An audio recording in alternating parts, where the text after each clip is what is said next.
Greetings, citizens, and thanks for tuning in to Nindie Nation Episode 78. I'm Jeff, and if you're new here, welcome to your one-stop weekly shop for everything independently developed for the Nintendo Switch. This week, we're taking a quick look at every indie game releasing for the Switch from August 15th through the 21st, and after that, we'll find the best Nindie deals available to help you find just the thing to keep your Joy-Cons synced. Nindie Nation posts to podcast feeds and YouTube on Monday, and we're brought to you by our friends at the Nintendo Village, who just launched a brand new website redesign, so go check them out at thenintendovillage.com. If you're watching this on YouTube, I hope you would consider subscribing if you like what you see, and while you're there, check out our Let's Plays and Nindies We Love videos. If we miss anything or you want to see more, leave your feedback in the YouTube comments or on Twitter at Nindie Nation. And while I'm not sure we've got a set schedule yet, I failed my way through my first attempt at streaming on the YouTube channel last Thursday, and it was a blast, so I suspect we'll be back at it again probably around 10 p.m. Eastern this coming Thursday if you want to come hang out. Alright, got that stuff out of the way, and good thing too, because there's a great week of new releases, including a couple of highly anticipated titles and a couple of train wrecks I can't wait to show you.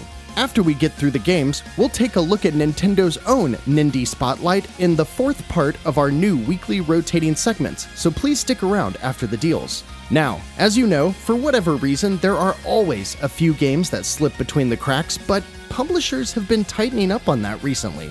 Either way, we always like to start by checking out those neglected Nindies, so here are the 5 that released since last week's episode.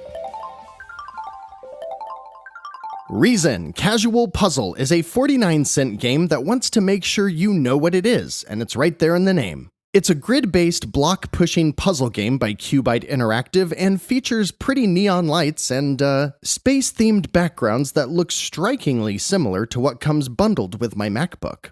Through the Darkest of Times is a historical resistance strategy game by Handy Games and developed by Paint Bucket Games for $14.99. It takes place in 1933 Berlin right after Hitler becomes chancellor, so real upbeat stuff. It has a cool muted color art style with colored accents and seems to mix point-and-click mechanics with elements of strategy board games. Seems interesting and might be worth considering if you're at that cross-section of a history buff and a fan of adventure or strategy games. This week's East Asia Soft game is developed by Kaio Maris and is Zero Strain, the batch-crazy twin-stick bullet hell space shooter that I am absolutely here for. Tons of enemies and levels, passive and active upgrades to buy, a cool parry system that we don't usually see in games like this, and enough neon and particle effects to probably make your brain bleed. It's only $7.99 and I think it looks awesome. Of Tanks and Demons 3 is a game whose trailer spends more time focused on metal guitar shredding than it does the game itself. And that's probably because it's a somewhat pretty, yet mostly generic top-down tank shooting game, just like every other tank game in existence. Hold on, let me reread the description here, see if there's anything unique about this one. Nope, that's about it. It's $5, developed by Victory Road, and next, rounding out the week is Ultimate Games and Nidium Games with Ramageddon for $7.99. It's a low-poly physics game about knocking the other players off of various levels. I don't think this one and the tank game before it are necessarily Nindie no-nos, because they don't seem like effortless cash grabs, but man, I don't see anyone getting either of those. But that's okay, because after a whirlwind neglected Nindies section that includes at least one game that I want to check out, that being Zero Strain, we're on to this week's new releases, and there are a bunch. 20, in fact. So let's waste no more time and jump right into the new releases for August 15th through the 21st.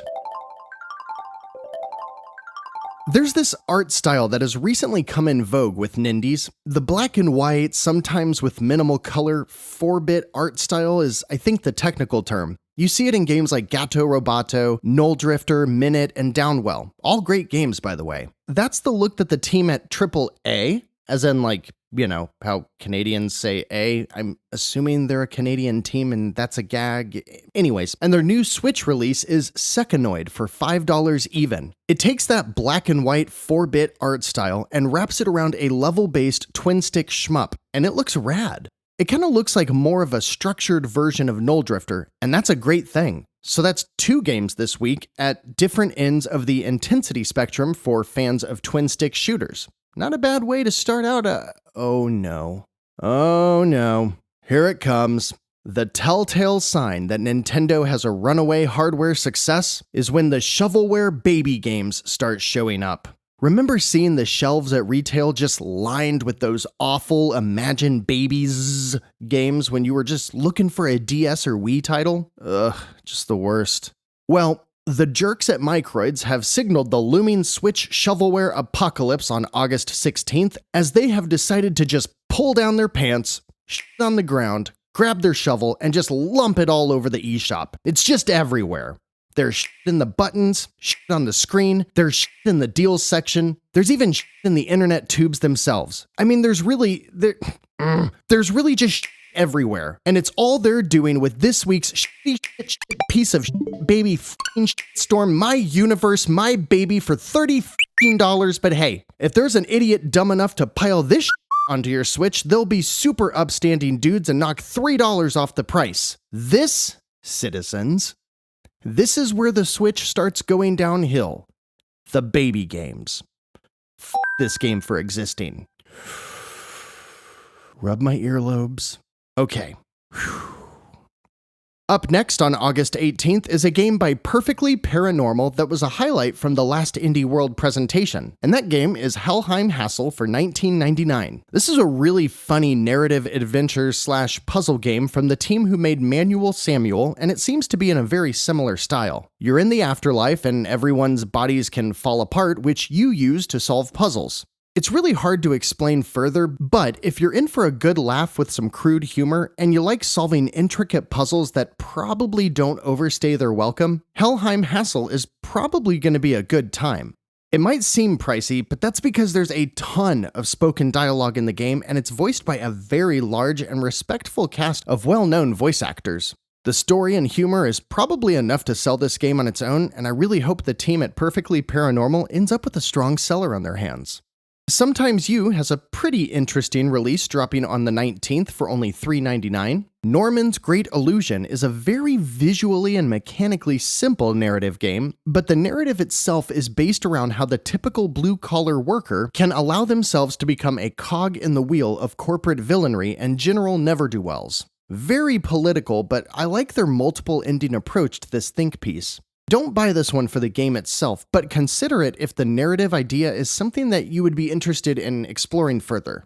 It may be hard to believe, but we're already at this week's Big Thursday drop. But don't worry, citizens, because we've got quite a bit left to discuss. And with 10 releases on Thursday the 20th, we're kicking off with what is the Nindie Nation Pick of the Week. Now, I say that with a huge caveat, and I hate to do this, but it's because the publisher and developer, D3 and Deco respectively, have released games all over the spectrum, from shovelware to Bloodstained to Puzzle Quest and everything in between. With that out of the way, and knowing that we're all gonna agree to wait for reviews, Gleamlight is another game introduced in the recent Indie World presentation, and those of you probably said, hey, that game looks like Hollow Knight, but with stained glass. And I'm right there with you. It's an action-adventure game where you play with barely any narrative and no UI or on-screen display, so the game's art style and overall presentation tell the entire story as you work your way through this large, open-ended world. Great visuals, gameplay looks very much like Hollow Knight, and if it pans out, this $20 title could be another unique standout indie on the Switch. Next up is another title that looks great, but the publisher makes me skeptical. Ellipsis by Salmi and published by Silesia Games is a $5 title that seems to play a lot like the amazing Flat Heroes. In Ellipses, you play as a neon circle in essentially a 2D obstacle course, and you have to figure out how to move around the top-down screen to get to the exit. There's all kinds of music and sound effect synced traps in your way, so you're just kind of watching the screen, getting into the groove, and maneuvering to the exit. I think this game has personal sleeper hit written all over it and is one I very much plan to pick up this week. I hope Ellipsis pans out because it looks and sounds like a relaxing, stressful, challenging, but simple game that embodies what indie games are all about. The next title to release on the 20th is the super low-budget Japanese horror game, Kwaidan: Azuma Manor Story. I love this claim by the developers. Authentic 3D action and point-and-click adventure elements, together at last. That's it, guys. They did it. We didn't think it could be done. But Gudowan and Rainy Frog actually made a spooky that looks like a PS2 game, but you can control it like a PS1 game. I never know if those are excuses or design choices, but it does look kind of neat. Quaidon is $22.49 and yeah, it looks a lot like one of those beloved PS2 horror games that I've never played. And our next title features the description, "Do you like animals? Do you like painting? This game is for you." Kids Farm Coloring lets you paint all the most popular farm animals, from a duck to pig, from a sheep to cow. Have you seen a funny, colorful chicken, a smiling donkey in a rainbow? Everything is possible. The sky is the limit. No Gravity Games, $3.99.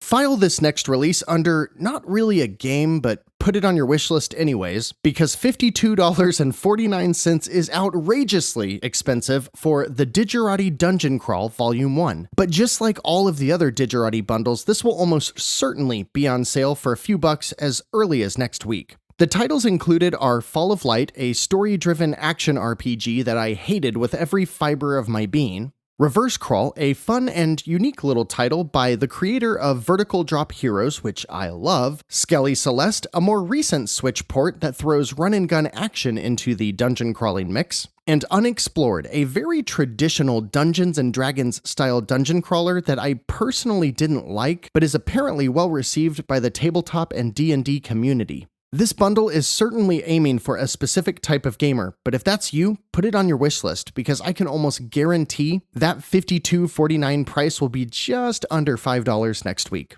Peaky Blinders Mastermind is one of the rare cases where we see a current pop culture series, in this case a TV show, get an adaptation from an indie studio. Curve Digital and Future Lab bring this narrative adventure to life by mixing in some investigation mechanics, as well as some stealth and turn-based segments too. I doubt this is a fit for anyone other than the hardcore Peaky Blinders fans, but for those gamers, $24.99 is probably a fair price. Chinese Parents is, quite the name for a life simulation game, isn't it? This unique $12 title by Coconut Island Games takes a bunch of the narrative and simulation mechanics you'd expect from the genre and throws in a bunch of decently fleshed out minigames with a simple yet attractive art style that will accompany you on this journey from childhood to adulthood. And then we've got another piece of mobile port garbage from 11 Sheep whose games and studio name are so close to 7 levels. I wonder if they're the same company. Maybe it's like in the 80s and 90s when Konami had to make the Ultra Games brand so that they could publish more titles for the NES, but, you know, with crap.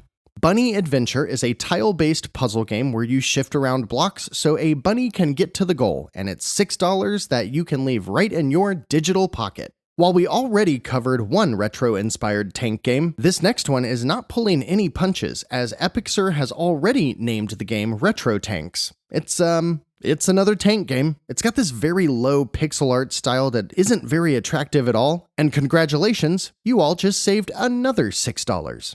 Cape Cosmic appears to be a Nindie newcomer, and we always welcome new developers with open arms here at Nindie Nation. Everyone gets a fair shot at a first impression, and their $20 side-scrolling action adventure, Phenotopia Awakening, wraps up this week's Big Thursday drop. It's a colorful, retro-inspired game about a girl who, after all of the adults in her village are abducted, must embark on a quest to save the adults and, of course, the world. Phenotopia looks nice and blends some top-down hacking and slashing alongside traditional side-scrolling platforming levels with big bosses that will require you to use the bevy of weapons and abilities you'll acquire throughout the game. Not a bad first showing for Cape Cosmic, and a title that I will be watching out for reviews of, and suggest you do as well. Rounding out the week on August 21st are 6 titles, and it kicks off with the release of P-Cube and Sprite's Aokana 4 Rhythms Across the Blue for $26.99. Let's see. Yep, this is a romance visual novel where you can pick from or all of 4 underage anime schoolgirls and explore your entirely inappropriate relationship inside a world where people fly around freely through the power of anti-gravity shoes. Really? That's it? Some kind of flying shoes, that's the excuse? Oh, and there's an illustration book containing over 170 illustrations, which I'm sure are all totally wholesome and work fantastically with the included one-handed mode. I like how one of the screenshots has one of the girls asking the player if you're a pervert. Just know that if someone calls you that, it's not a term of endearment, no matter how many scantily clad anime schoolgirls tell you otherwise, okay? And BoomBit is back this week with a holy crap, is this a new game? Did they decide just in time for their 7th eShop release to develop something different? I'm not going to get too excited here because I'm sure 4x4 Dirt Track will be repurposed into at least 5 more games before we see the last of it. Don't get me wrong, there's still mobile touchscreen controls splattered all over the screen, but this one looks a bit more like a ripoff of the Trials games where you're focused on navigating terrain and maintaining your balance. As usual, this is $9, and oh, this could be fun. Let me know what you think this game will be repurposed to. With their last taxi game, we saw it re-released as a bus game, an ambulance game, a construction vehicle game, and at least 2 others. So in the YouTube comments or on Twitter at Nindie Nation, let me know, how will BoomBit manage to re-release 4x4 Dirt Track as the exact same game 5 more times with only the slightest graphical changes? Next up is a miraculous attempt by publisher Mythic Owl to write a lot of words to make it sound like one-line coloring is anything more than just a connect the dots game. But alas, that is exactly what it is, and it is $7. For fans of the series, I have a feeling Adult Swim's Samurai Jack Battle Through Time is going to be the game of the week, because this 3D action game looks really cool. You do all the typical ninja samurai stuff in a stylish world that really recreates the world of the show while providing enough room to make something wholly original. It's $40, but we've seen this in a couple of Nintendo presentations and it's really been coming along nicely for a couple years now. I might put this one on the wishlist and wait for a sale because even without being a fan of the show, this game looks great. Ratalaika's release this week is Even the Ocean, an interesting puzzle platformer with some narrative elements about a power plant technician who needs to put his life and town back together after a terrible power plant accident. It's $15, which is pretty pricey for a Ratalaika game, but it does look a cut above what they usually publish. My only problem with this game is that everything I can find about the story or screenshots or really anything just shows a bunch of people acting super depressed, which, I mean, I guess that'd be the case if a power plant blew up your city, but I don't really know how many people right now are like, you know what 2020 needs? Depression. And finally this week is another title from the incredibly inconsistent Baltoro games, but this one is apparently one of their better releases. Paratopic is a 2018 port of a first-person spooky game by Arbitrary Metric. It looks like a jacked-up PlayStation 1 game, which makes it look even more spooky. There's a lot of praise from major outlets for this game, which can be completed in about an hour, and it's only $5.49, so I'd say if you're in the mood for a quick, messed-up experience that will get your noodle cooking, Paratopic might just be the ticket. That's a lot of stuff for this week. Kinda wish I knew more about Samurai Jack because that one looks like a lot of fun. I'm definitely curious, but still a little bit skeptical about Gleamlight. However, I really like what I'm seeing from Cecconoid and Ellipsis as well. What do you think? Anything jumping out at you? Let me know in the YouTube comments or on Twitter at Nindie Nation, and if I see any of you say my baby, my universe, I will come to your house and take your router's power supply as punishment. Similar to what we've seen a lot of this summer, there are still quite a few games on sale that were on sale last week, so we won't count those. However, there is still plenty to pick from, as there are currently 718 deals available on the eShop, which that might be the highest number I've ever seen in this segment outside of a dedicated Black Friday episode. Is there anything worth picking up? Let's see. Here are Nindie Nation's picks for the best deals through at least August 21st.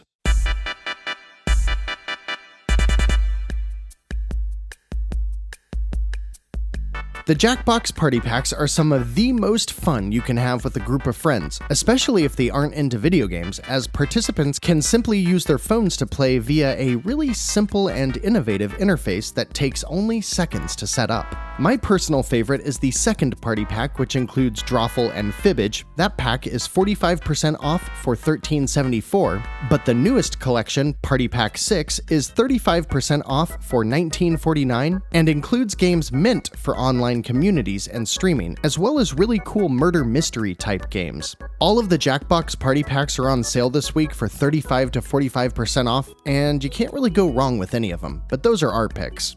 If you want some good, clean, somewhat janky kart racing fun, Tabletop Racing World Tour Nitro Edition, that's a mouthful, is a Micro Machines-like racing game that's 90% off for only $4.99, and despite how it might look or sound, this game is actually really fun, and it has a ridiculous amount of content for up to 2 players locally, 8 online, and a massive single-player campaign. We Are Doomed just released last week by Vertex Pop, but it launched with a surprise discount of $6.79. Or if you own either of their other titles, Graceful Explosion Machine or Super Crush KO, which you should, they are both fantastic games, you get a publisher discount, bringing the game down to only $4.79. We Are Doomed is a simple twin-stick arcade shooter, and as such, it's hard to recommend when it's $10, but at $6.79 or especially $4.79. Oh, and speaking of which, I'll keep you up to date on Twitter this week, but my plan for a stream this Thursday is to show off a bit of all 3 Vertex Pop games because I think more people should play them. The stream will be right on the Nindie Nation YouTube channel and probably start right around 10 p.m. Eastern Time. Speaking of games and publisher deals, Towaga Among Shadows is on sale for $10.04, which is 30% off, and it is a fantastic, beautiful, kinda twin-stick defense game that I have been talking about a lot recently. And even better, another Forever Entertainment title, Biolab Wars, is a 45-minute Contra-style run-and-gun throwback, which is 75% off and is a ton of fun. If you buy Biolab Wars first, it'll actually knock Towaga down to around $9. Just make sure they are on separate purchases so that you can get the publisher built-in discount, which will be reflected upon eShop checkout. Valfaris is a heavy metal Metroidvania we haven't talked about in a couple months, and it's currently seeing its biggest discount ever at 50% off for $12.49, which is frankly the perfect price for this game. Incredible pixel art in a grotesque game full of violence and gore that is fun from start to finish. If that sounds good, you shouldn't miss Valfaris.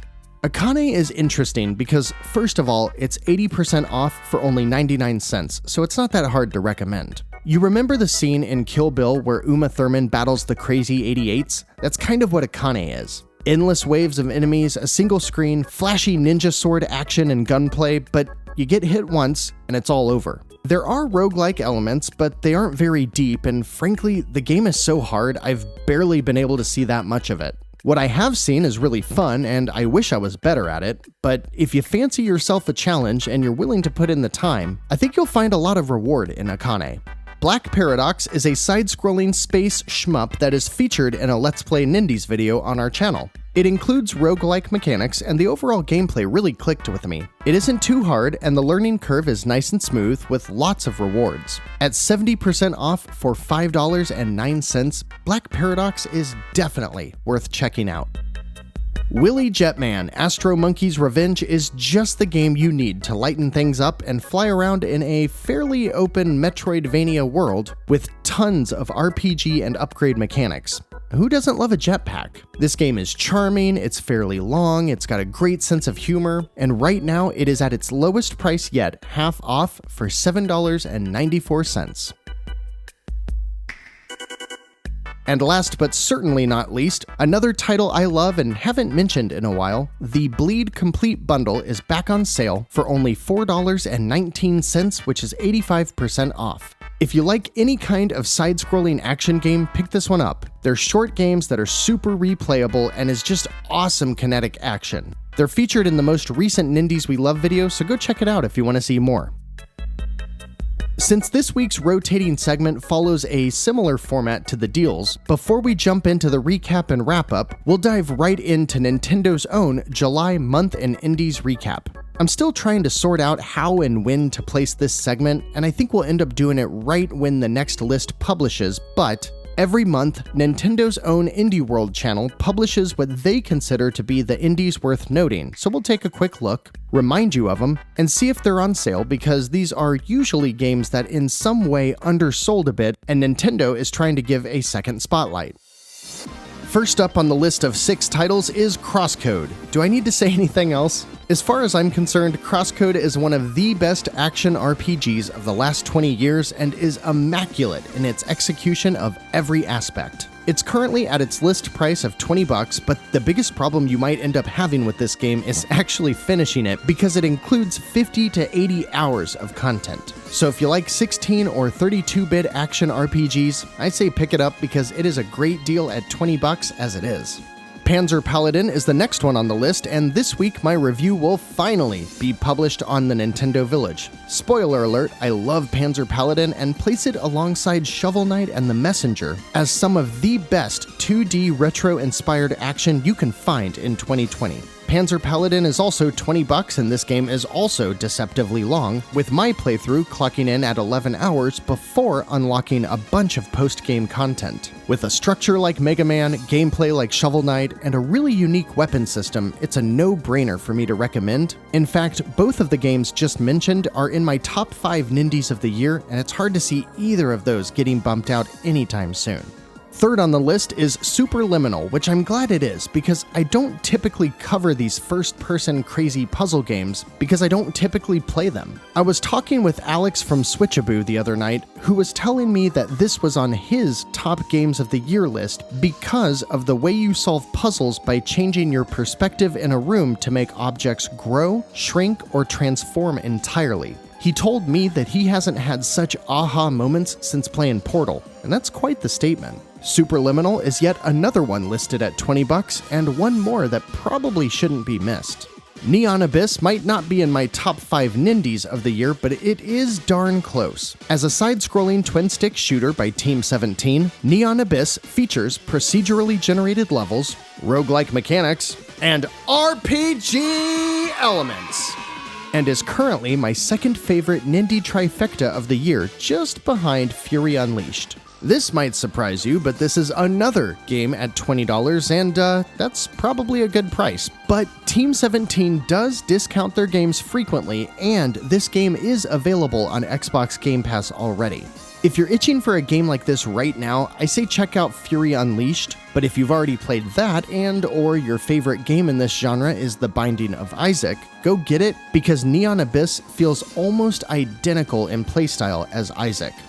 Carry On is interesting. It's a great, totally different Metroidvania where you play as a disgusting science experiment gone wrong. Similar to Ape Out, you're escaping and killing everything in your path, but in Carry On, you're slithering across everything you can, and it's the only Metroidvania I've played in recent years that doesn't have a map, which can be disorienting at times. Also, the game is only about 2 to 4 hours long, depending on how much you get lost without having a map, and it's also $20. I think at this point it does warrant a recommendation, but I'd wait until the price is a bit lower, just because once the experience is finished, there's really nothing else to do, and even though it's an open world-vania, it's still pretty linear. Last up on the rundown is the only game to be less than $20, and We Should Talk actually clocks in at only $6.99. It's a visual novel adventure game where you're hanging out with your friends at the bar, managing your relationship via text message. I was kinda hard on this game in the beginning because I thought it sounded bland, but the mix of characters, art style, and what I guess is actually a pretty unique twist on the choose what you say formula have won a lot of people over. If you're in the mood for a quick jaunt through navigating a relationship via text message, why not give We Should Talk a try? Now see, maybe it's the way I pitch it, because I was just trying to convince myself, and then right there at the end, I'm still just not feeling it. Oh well. What do you think? Anything on those deals or the Indie World recap that you're feeling this week? We'll probably cover the next Indie World recap in about 3 weeks so that I can get on it right when it posts, and I'd like to find a good source for top-selling indies of the month, but that's still a work in progress, and otherwise concludes the first month of the new rotating segments. Have you liked this section? If so, what was your favorite? As a recap, first I talked about what I've been playing, then the next week we heard from all of you about what's been keeping your Joy-Cons synced, then we had a publisher spotlight with Forever Entertainment last week, and then this week's Indie World recap. Please give me your thoughts in the YouTube comments or on Twitter at Nindie Nation. And that wraps up the regularly scheduled Nindie Nation for the week, citizens. As always, you can find episodes each and every Monday on podcast feeds and the YouTube channel, right alongside our Let's Play and We Love Nindies series. And the YouTube channel is growing like crazy, so please, if you like what you see, do all the YouTube things and share us on your own feeds. Seeing this channel grow is what keeps me going and making this content. So if you're ever wondering what you can do to help, telling others about Nindie Nation is probably the only thing that I'll ever ask of you.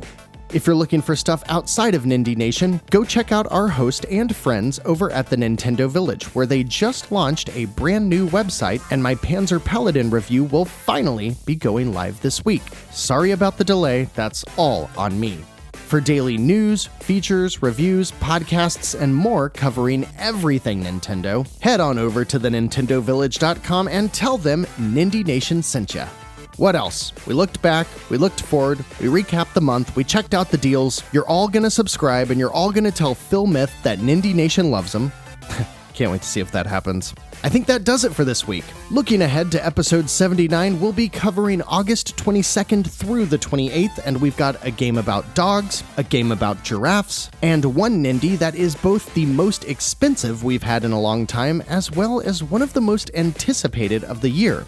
But that's all for next week, citizens, so I'll see you then, same time, same place. Until then, I'm Jeff, this has been Nindie Nation episode 78, and whether you're looking for a great new game from an aspiring ragtag team of developers, or you want to hear me all over these stupid mother piece of dog dumb horse baby games, know that we're happy to be of service to you, and we'll be right here to help you find just the thing to keep your Joy-Cons synced.